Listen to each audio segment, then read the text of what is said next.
From the Library of Congress in Washington, D.C.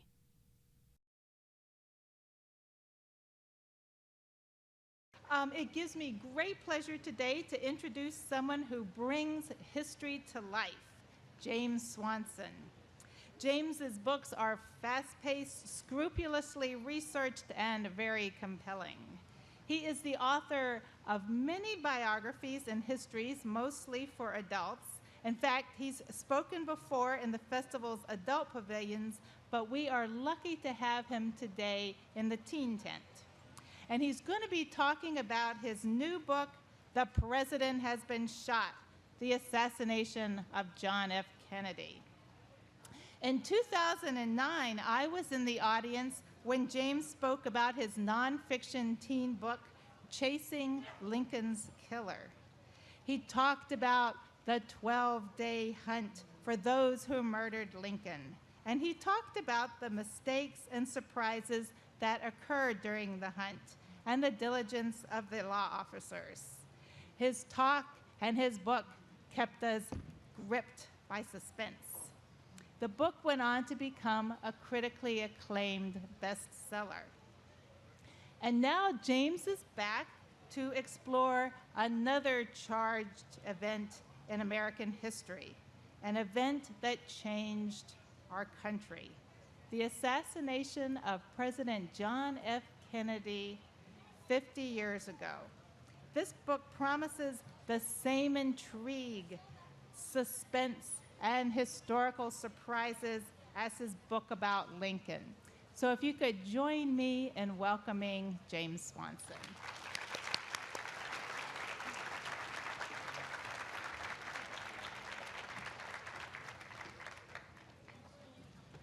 Thank you so much.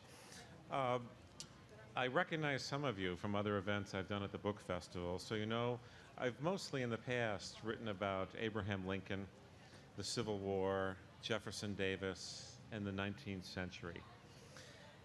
And The President Has Been Shot is the first book I've ever written about a modern event. So I thought I'd mention a little why I've shifted away from Abraham Lincoln and the Civil War and done something more recent.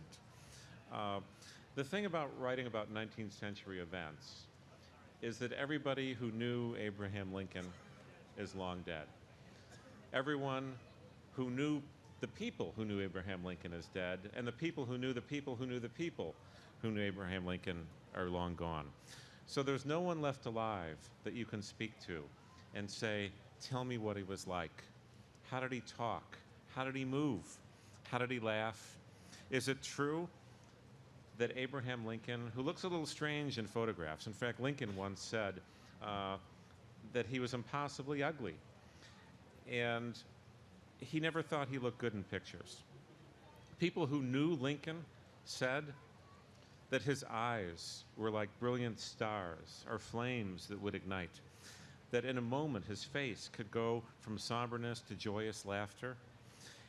And people who knew him said, unless you knew Lincoln and saw him in the flesh, you never saw how joyful his face could look when he told the story, how he could look when he was furious that a general who had made a mistake or done something wrong. And so when we write about the 19th century, you can read the documents, Lincoln's handwritten letters, you can read diaries of participants, journals of his cabinet members, of common soldiers. There's still something missing. And I think that perhaps without film, without voice recording, without being able to talk to the people who knew Lincoln, we'll never know exactly what it was really like to know Abraham Lincoln in the flesh. And so for some time, I'd been thinking about doing a book that was set in the 20th century, in the lifetimes of many of us, because many of the people who knew John Kennedy are still alive. Many of the people who knew Jacqueline Kennedy are alive. Many of the participants are, or their families are, or the people who knew them are. So I'll give you one example. None of the military officers in Ford's Theater and the doctors are alive today to tell us what happened. Well, when I was working on this book, I had the great pleasure of meeting a man like Clinton Hill, a United States Secret Service agent. If you've seen the Zapruder film of the assassination, and I know many of you have, he's the man who ran after the president's car, getting off his Secret Service car. He leaped on the trunk. The car was under gunfire. He pushed Jacqueline Kennedy back in the car, and he threw his body over the president and Mrs. Kennedy to protect them. He's alive, and he was standing right in front of me. I could have never gotten that experience from reading a letter, looking at an old photograph, and there are hundreds of people like that. Just yesterday, I was talking to a woman who went to college with Jacqueline Kennedy. And we've all heard that Jacqueline Kennedy slow, whispering voice. And you wonder, did she always talk that way, even before she was famous? And I said to her schoolmate, tell me, did Jackie always talk like that? And she said, yes, she did. She sounded just like this. And she demonstrated the Jacqueline Kennedy voice again. And then she told me certain facts that I'd never read in books. So the greatest thing about writing a book that happened in the modern era is that so many of the people who participated in these events and are still alive can talk to us and tell us their stories. So I think it brings added excitement and interest to the page. Also this, I wanted to write a book that happened in my own lifetime and that at least I have some memory of. And President Kennedy was assassinated on November 22nd, 1963. I don't remember the assassination itself. I was 4 years old. But I do remember that across the street, my two favorite playmates, Urania and Evanthea, they were several years older than me, lived with their parents who were from Greece and very conservative, and they didn't want them ever to watch television. They were going to go to Harvard, they were going to become scholars, they couldn't be poisoned by American television. And I remember to this day, and it's one of my first memories, on the morning of Sunday, November 24th, 1963, my mother said, Jamie, the girls are coming over to watch television. And I remember being shocked. Why are they coming over to watch television? What's happened? And I asked my mother why. And she said, the president has died, and they're coming over to watch his memorial service. A horse-drawn carriage is going to take his body from the White House to the U.S. Capitol, and there's going to be a memorial service for the president, and we're going to watch what happens. And I remember that all these years. There aren't many things I can remember before that in my lifetime, and so I also wanted to write something that was within, in a little way, in my own living memory. So that's why I did this book and how I did it. For young people, it's really impossible for you to know yet what it was like. I know that John Kennedy is not widely taught in the schools today. Most of you who are teenagers, you're 10 to 14 years old, you probably know a lot more about Abraham Lincoln or Martin Luther King than you might know about John Kennedy.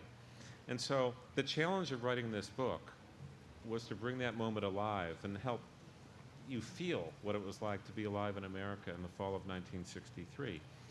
And so what I do in a young adult book, maybe more than a book for adults, I try to introduce you to 1960s America, to the Cold War, to the election of John Kennedy in 1960. It was a big change in America. Eisenhower was president. He was in his 70s. He was the great hero of World War II. John Kennedy was in his 40s. He was the youngest man ever elected to the presidency. And he said he wanted to get the country moving. He wanted to have a new frontier. He wanted to create action. And it was the first time in a long time that a young man, a young woman, his wife, Jacqueline, was only in her 30s, with little children in the White House. It created a tremendous excitement. JFK was barely elected.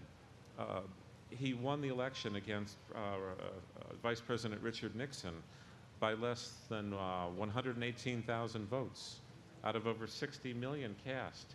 Kennedy won by much less than 1% of the vote. And so I try to create that feeling of 1960s America, that this was a time of change. People were excited to have a new young president. It was really a change of generations. Not only was he the youngest president, he was the first president born in the 20th century. So it represented very much a change in America. So I cover things like the Cuban Missile Crisis, the Bay of Pigs invasion, the Berlin Wall, the space race. So you know John Kennedy, because I thought writing for a young audience, unless you know him and care about him, why would you be interested in the assassination? Why would it move you? Why would you care? So I want to introduce the man. And so John Kennedy was a complete believer in American greatness and American exceptionalism. He loved American history. He studied it at length as a young man. He was a big believer in national defense, in the missile race with the Soviet Union. He believed in the future and the optimism and the potential of the space program. He went to Berlin, where the communists had put up a wall across the city to prevent people from fleeing the oppression of communism. And in one of his greatest speeches, JFK said, "We don't build a wall to keep our people in." And every free person is a citizen of Berlin. He believed in strong national defense. Kennedy believed in low taxation. He believed in a spirit of enterprise and confidence that really won over much of the country. And he was also celebrated for his style or his wit. So was his wife. And the public became fascinated with the Kennedys, with their family, with their children, with the way they lived in the White House. So very much, if those of you who are old enough now to remember the election 5 years ago and there was optimism and excitement, multiply that. And that's how many people in the country felt when President Kennedy was elected. And so by the time he goes to Dallas in November 1963, I hope you feel you know him and find that there are many things that you admire about him in the book. He had come a long way since he was first elected. He had a tough start in office. He made a few mistakes. He kept learning and learning and doing things better. And he was really at the height of his maturity and powers in the fall of 1963. He was already looking forward to 1964, his re-election campaign. And so he decided he would go to Texas to partly settle a dispute in the Democratic Party in Texas among liberals and conservatives, to cement his base of support there, because he absolutely needed the electoral votes of Texas to be reelected as president. So this is Kennedy on November 21st, 1963, when he leaves his White House. His children say goodbye on the White House lawn, but he decides to take little John Jr. with him on the helicopter ride to the Air Force Base, where he leaves the boy behind and he flies to Dallas. It's going to be a 5-city tour, motorcades, dinners, breakfasts, lunches with supporters. And JFK loved being with the public. He loved meeting crowds. He loved being seen. Kennedy loved being seen so much that he enjoyed driving around in a convertible car with no top. Today, the President of the United States travels with 3, not 2, it used to be 2, now 3 armored limousines. They're identical. 2 are empty, they're decoys. 1 contains the President of the United States. In John Kennedy's time, there was 1 presidential limousine, and he would often ask that the top be taken off so people could see him better. He didn't think a president should be imperial. A president should not act like he had dozens of bodyguards who were constantly keeping the American people away from him. It was a different philosophy of presidential protection in the 1960s. It was nothing that a president would drive by in a motorcade in an open car, that he would walk right into a crowd that hadn't all been put through metal detectors. And so he was really enjoying this trip. And he got tremendous responses in Houston and San Antonio and Fort Worth. The morning of November 21st, 1963, President Kennedy was in his hotel suite in the Hotel Texas in Fort Worth. He had just seen a copy of the morning newspaper from Dallas, and there was an advertisement, a full-page ad in that paper that said, "Welcome, Mr. President, to Texas." And then he started reading the ad. It was filled with criticisms against him. It said, "Why are you a communist? Why are you helping soldiers kill our troops in Vietnam? Why are you doing this? Why are you doing that?" And he couldn't believe it. He said, "Jackie, will you look at this?" He said, "We're heading into nut country today." And then he put the paper down and said, "You know what? When we got to the hotel last night, it would have been a heck of a day to kill a president. The crowd was coming right up to us. The crowd was jostling us. It was dark. Someone could have pulled a pistol out of a briefcase and shot me. So then he says, and you know what else? What would stop a man from climbing into a tall building and pointing a rifle out a window and killing me? Nothing could stop it. That's around 9 or 10 a.m. on the morning of November 22nd, just before he leaves the hotel, and he takes a short flight to Dallas, Texas. Little does John Kennedy know that at the moment he says that sentence to his wife, someone could be in a tall building and he could just shoot me. There's a man already waiting for him in Dallas, in that tall building. So if that's who JFK is on November 22nd, 1963, here's a little about the man waiting in that tall building. Lee Harvey Oswald, 24 years old, married, father of 2 children, 2 little girls, one born just 1 month ago. He's just celebrated his 24th birthday. He's had a strange, bizarre, unhappy life. He grew up poor in Texas, lived in many different locations with a very strange, unstable mother. His father died before he was born. By a teenage year, he was a juvenile delinquent, skipping school, truant officers chasing him, tried to stab relatives with knives, became sarcastic and iconoclast. When he was 15 years old, he developed an interest in communism and Marxism, which was very unusual for a teenage boy in 1950s Cold War America. He joined the U.S. Marine Corps at age 17, where he was trained to shoot a rifle at targets of 200 yards, 400 yards, 600 yards. He became a radar operator. He was an oddball in the Marines. He never fit in.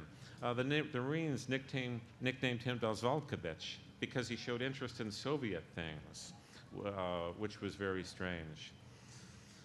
He left the Marine Corps, and all of a sudden, he showed up in Russia, which was about the strangest thing someone could do in 1950s and 1960s America. He wanted to leave America. He wanted to give up his American citizenship and become a citizen of the Soviet Union. He loved the celebrity he got in Russia, but soon they realized he was unimportant, had no secrets he could share with the Russians that they didn't know already. And they thought, rather than a spy, they thought he might be mentally unstable. They sent him off to work in a radio factory. The attention died down. Ultimately, he married a Russian woman, came back to America with his wife and a baby.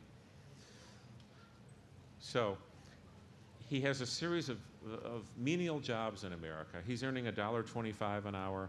He can't buy shoes for his children. He can barely feed his family. He can't get a nice apartment. But he's had lifelong dreams of being big, of doing something important, of being significant, of being a historical figure. He's reading biographies of John Kennedy, reading about famous men. He dreams that one day he'll be famous.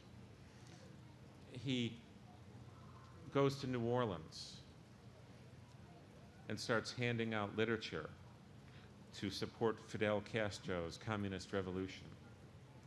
He gets arrested. He becomes the star of a radio show in New Orleans. You can still listen to the broadcast. Half an hour of Lee Harvey Oswald, future assassin, talking on a New Orleans radio station about his love of Cuba and Castro.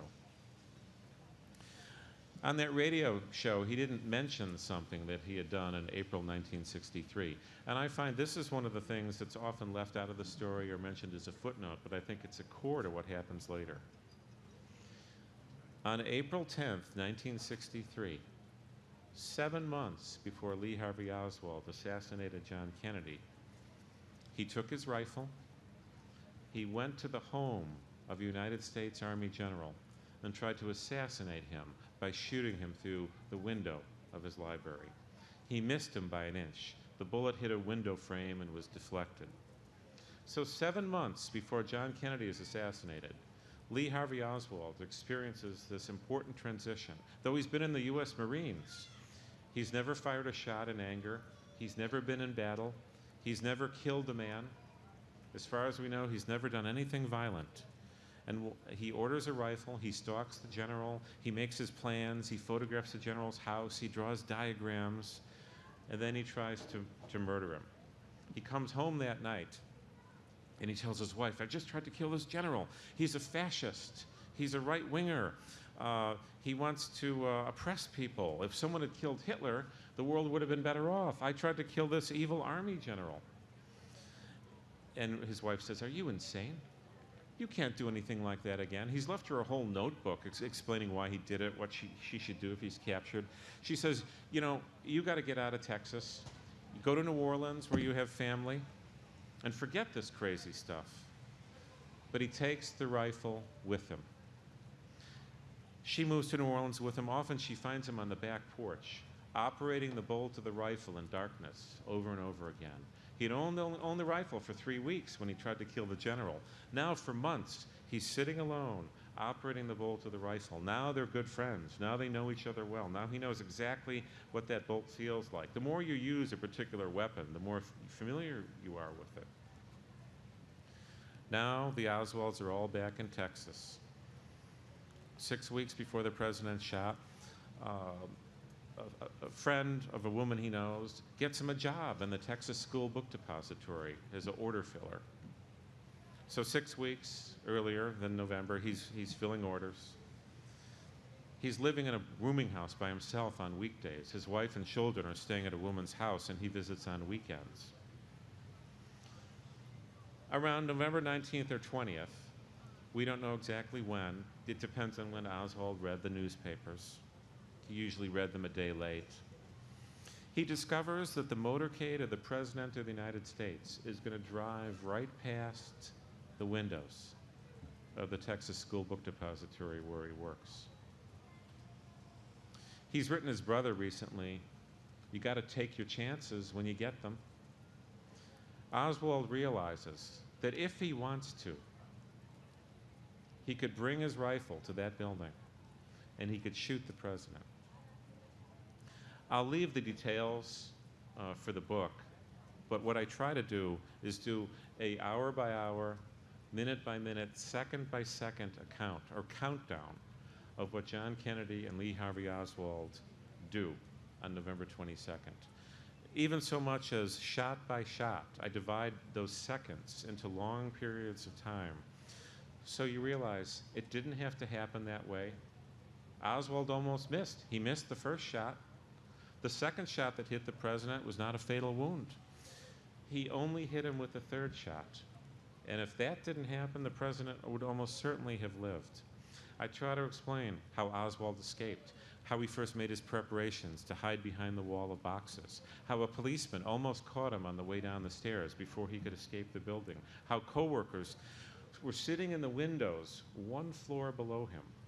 I don't get deeply into the conspiracy theories in the book. I mention them, I discuss them. But some conspiracy theorists actually argue that no shots were fired from the book depository, that others were fired from other locations. 3 workers who knew Oswald were sitting in the 5th floor windows, one floor below the 6th floor. They heard all 3 shots. They heard the empty bullet brass cartridge cases hit the floor and bounce on the wooden floor above their heads. Oswald ordered the rifle, we know that. We know that he brought a package containing the rifle to work that day. We know that less than an hour and a half after he shot the president, he murdered a Dallas policeman by shooting him in cold blood with 4 bullets at point-blank range. We know that Oswald was captured in a theater with that gun, and as the police rushed in, he said, "This is it," and he tried to pull his revolver and shoot more people, but he was subdued. And so those are some of the things I try to do in the book. I also, after the assassination, cover what I think is the most meaningful and emotional and powerful public funeral in America since that of Abraham Lincoln in 1865. The ride home to Washington on the plane, the swearing in of President Johnson aboard the plane, the president lying in repose in his coffin at the White House, and the memorial service at the U.S. Capitol, and then finally the funeral at Arlington Cemetery. Not that many people gathered to watch a funeral in America since Abraham Lincoln's body was taken down Pennsylvania Avenue, just like John Kennedy's. It was the biggest media event ever in American history. It unified the nation. Everyone was glued to their television screens. Everyone read the same newspapers. In those days, if you can believe it, and kids here are not going to believe it, there were 4 national television stations. There were no cell phones, no tweeting, no computers, no Facebook. Your telephone was anchored to the wall with a wire, and you used a rotary dial. There were no answering machines. So because of the limited way to communicate, everyone watched the same newscasters. Everyone read the same newspapers and magazines. It was a national trauma that also bound the nation together. So I also tried to explain that to you in the book. And I also talk about Jackie Kennedy's life after that and what it symbolized. She wouldn't take off her famous pink suit that day. It was covered with her husband's blood and brains. She said, "No, I want the American people to see what's been done." And so that became iconic. Her life changed after this. So I also try to cover that and Kennedy's legacy, Oswald's legacy. Why, 50 years later, do we still wonder who did it? Why do we doubt that it was Oswald? What are the conspiracy theories? Which one of them completely contradict each other? And so what I try to get young people to do is read my account, but then ask your own questions. Begin with the known facts, and then read more and see what you think. I certainly think that people will conclude that it was Oswald, that he was the man in that window and he fired that rifle. But we can't ignore the theories and the criticism since then. One thing I do in the end, which I certainly do in both my Lincoln books, in Manhunt and also Chasing Lincoln's Killer, I want kids to realize by the end of the story, the hero of this book is not Lee Harvey Oswald. He was a malcontent, a loser, a ruthless murderer. And we remember him. He got what he wanted. We remember him. But he's not the hero of the story. The real hero of the story is certainly, and my hero of the story is President John Kennedy. The biggest question asked is, what would have happened if he had lived? He would have served 5 more years if he had been reelected, more than 5. What else could he have done? What might he have done? He was getting better and better each year. He had many ambitions for America. Would we have gone to 500,000 men in Vietnam? Or would LBJ? Would Kennedy have withdrawn the troops? Where would Kennedy have gone on civil rights? As we know, John F. Kennedy was a reluctant warrior in civil rights. Lyndon Johnson was the more enthusiastic supporter of civil rights. John F. Kennedy did not want Martin Luther King to speak at the March on Washington. John Kennedy and Bobby Kennedy, who authorized J. Edgar Hoover to wiretap Dr. King, they were prepared to order troops to shut off the microphones. John Kennedy refused an invitation to speak in the March in Washington. He thought it was too controversial. He thought people would riot in the streets. Only after the march happened did JFK invite Dr. King and the other leaders of the march to come and visit him at the White House. So would JFK become more enthusiastic about civil rights if he had been reelected? I hope and think he would have. In the end, we'll never really know what JFK's presidency we would have done. We never know how he would have filled out the rest of his life. He was only 46 when he was assassinated. He could have lived till his 70s or 80s. And one of the great tragedies of the story is we'll never know what John Kennedy could have done that would have been good for America. Jackie Kennedy was asked what his legacy was. And she said this a year after his assassination. She said, "Oh, I hope young boys will realize that reading history and reading books is what made my husband the man he was." And then she said, "And this." She said, "This is what he believed, that any man could make a difference and that every man should try." So I thank you, and I'll be happy to take questions from you about the subject.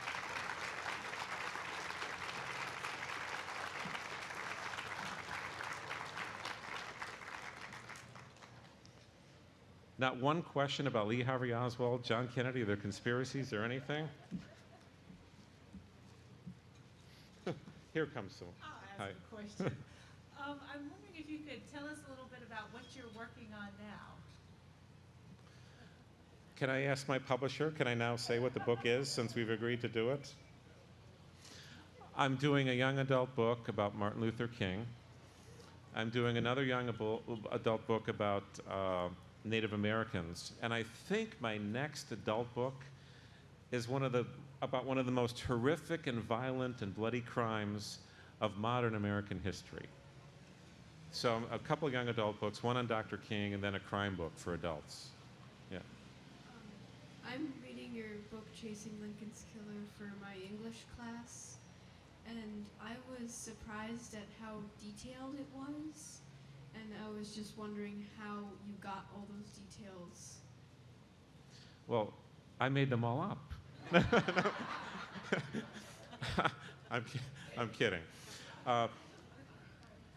Through handwritten letters of the people who lived at the time, through photographs taken at the time, through newspaper stories, and interesting, newspaper writers were much more intensive and wrote with better detail in the 19th century than they do today because they couldn't rely on photographs or films.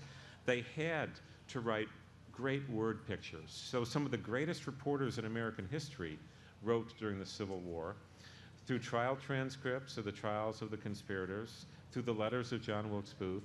So that's the combination: memoirs, letters, trial transcripts, newspaper stories, photographs, prints and engravings, really that whole kind of set of materials. Hi. So you mentioned how much Oswald was influenced by communism. Do you think that he acted alone, or do you think that maybe he worked with the Russians and the communists? The answer to that is a little longer. Initially, many theorists argued that Oswald didn't fire a shot, that no shots were fired from the depository. Others argued that there was a twin Oswald, that the Oswald who went to Russia was not the one who came back. Well, of course he was. It was all the same. So in time, the conspiracy theorists gave up on the argument that it was not Oswald. The evidence that he physically had that rifle, that he had that pistol, that he went there, that he fired those shots was overwhelming. So the second wave of conspiracy theories related to the issue of not was it Oswald? Okay, we'll admit it was Oswald. Why did he do it? Was he working with anyone? We don't even know exactly why Oswald did it. Because unlike when he tried to kill General Walker and he left the note for his wife, he left no account behind why he wanted to kill John Kennedy. We don't know. Was it because he wanted to impress the Russians? But then he became disenchanted with the Soviet Union. Was it because he wanted to impress Castro? He wanted to become a celebrated hero of the Cuban Revolution? He told his wife he wanted to hijack a plane to Cuba. He was involved with the Fair Play for Cuba committee. Or was it because he was one of our first glory killers who wanted the fame, the excitement, attaching his name to a famous murder? I don't know exactly why Oswald did it. Related to the question of who, we know a lot more about the assassination than the members of the Warren Commission did. There are many curious, interesting questions about who Oswald knew. I'd turn the question around and say, I think 50 years later, to this day, we don't know exactly why he did it. No evidence has emerged that proves that it was otherwise. I agree, there are many strange questions about Oswald's activities and whereabouts and people he knew, but no real evidence has surfaced to show that it was the Russians. And if one argues maybe the Russians, you'd say, well, the Russians just signed a nuclear test ban treaty with JFK. Why would they want to assassinate him and replace him with a man who would carry out JFK's policies? In fact, when Oswald was questioned by the police, Oswald said, well, there's no point in killing Kennedy. The man who would replace him is the same party, and he'd carry out the same policies. If I had a bet, I would say it was not the Russians. There was no reason to do it. You know, if JFK had been assassinated at the height of the Bay of Pigs invasion, when JFK allowed Cuban exiles to invade Cuba and try to take it back, if JFK had been assassinated at the climax of the Cuban Missile Crisis, when we almost went to war with the Soviet Union, that would be a separate question. Why on earth, after signing a nuclear test ban treaty with JFK, and JFK had made it absolutely clear we don't want to have armed conflict with the Soviet Union, why would they want to kill him then? So I would argue that the Soviet case is not a strong one. You know, the other cases, were the Cubans involved? What, the other theories? Was it the mafia? Was it this? Was the? You know, these theories are fascinating, and it's kind of an Alice in Wonderland thing where they can take you down the rabbit hole. And I don't ridicule the theorists because many of them act out of patriotism. They think a wrong was done, it's been covered up. They want to get the truth. But I think when you're looking at the Kennedy assassination, you can't start with the conspiracy theories. You have to start with the known facts and work from there, because it's very difficult to prove that something didn't happen. Prove the negative. You know, prove that the Russians weren't involved. Prove that the Cubans weren't involved. I think it's the wrong way to approach the question. I think you've got to look at every known fact about who Oswald was, what he did, what happened that day, what's the physical evidence, and then what is the real evidence of the various conspiracy theories. Not the whisperings, not the innuendos. A mentor of mine in law school served on the Warren Commission. And he said the Warren Commission did not say there was not a conspiracy to kill the president. What we said was there was no evidence that we could find of conspiracy to kill the president. And so his point was exactly, here's the evidence, here's what it says, and we have more evidence now since then. What proof is there of these other theories? So I don't ridicule them. I don't say the conspiracy theorists are insane. I don't say they're nuts. All I say is, let's look at the known facts and what evidence do you have that proves these facts are wrong or adds additional proof.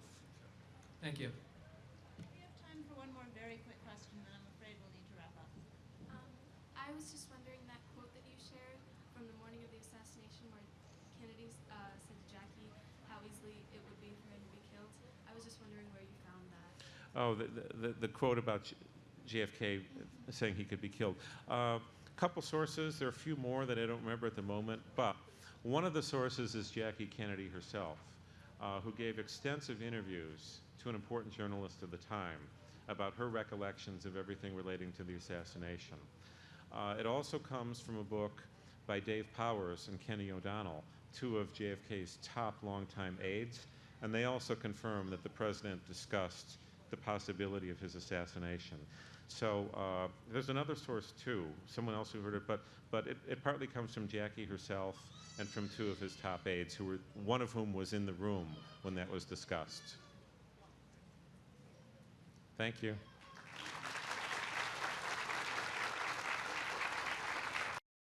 This has been a presentation of the Library of Congress. Visit us at loc.gov.